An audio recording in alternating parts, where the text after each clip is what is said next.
Time Heist is an episode which does that old Moffat trope of saying a load of stuff that sounds very clever on the surface but is actually pretty hollow once you scrutinise any of it. And it's interesting how I've had to reassess my opinion of it over the years, because it's written in exactly the sort of way that appeals to pretentious young literature students, of which I was one at the time the episode first aired, who think they are a genius because they can identify thematic subtext in a work of fiction. However, now that I'm older and a little wiser, I can see Time Heist for the angsty drivel that it is, and there's really nothing clever about any of it.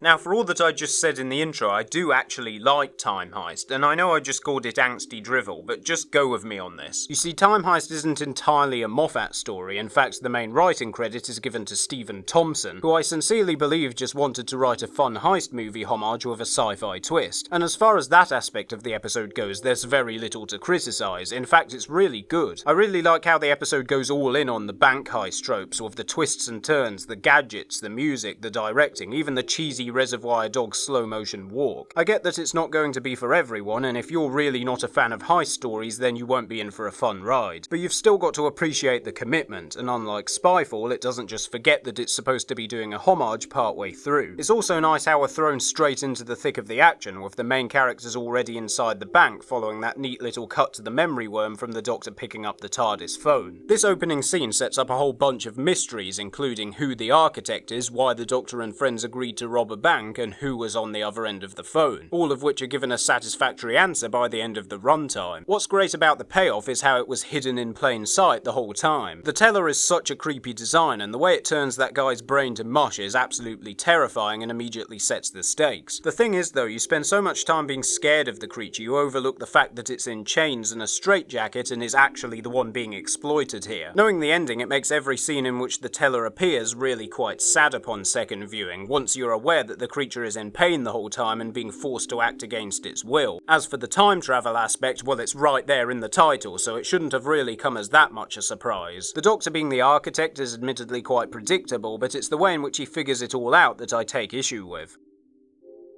Now, thematically speaking, everything so far in the episode has been building up to this moment. You have Sabra's whole spiel about not trusting someone who looks back at you out of your own eyes. Then there's Madame Carabraxos, who clearly hates herself because she incinerates her own clones. Yeah, it's not exactly subtle. And finally, the Doctor deduces that he orchestrated the whole operation because he hates the architect. I mean, it is thematically cohesive, I'll give it that. There's just one small problem. The themes are nonsense. As much as all of the above might sound vaguely clever at a glance, all it really boils down to is people hate themselves, which doesn't teach us anything whatsoever other than that Stephen Moffat is apparently an angsty 13-year-old emo with a self-loathing complex. And I can say with virtual certainty that this element of Time Heist is entirely Moffat's doing. It's precisely the sort of pseudo-intellectual gibberish he excels at writing. And it's a shame, because for me theme is everything, and it honestly brings down the episode as a whole. More than any other story, I think Time Heist really embodies the wider issues of Series 8 in general. You know that line I just said about Moffat being a 13-year-old emo with a self-loathing complex? Well, that pretty much sums up the story arc of Series 8. In fact, that should have really been the tagline. And yet people buy into it because, as I stated in the series overview, those with insecurity issues will accept that surface-level validation from a piece of media even if there's no substance to back it up. And look, to an extent I get it. It is nice being made to feel smart and intellectual, even if it is only superficial. It's why we have those oh-so-deep inspirational quotes that circulate around on Tumblr and Instagram. I'm certainly not about to tell anyone what they should or shouldn't enjoy, and in any case, Time Heist is for the most part a genuinely fun, entertaining romp. But let's not go kidding ourselves into thinking for one moment that it has anything truly meaningful or thought-provoking to say. I'm Midnight, and I travel in time and space.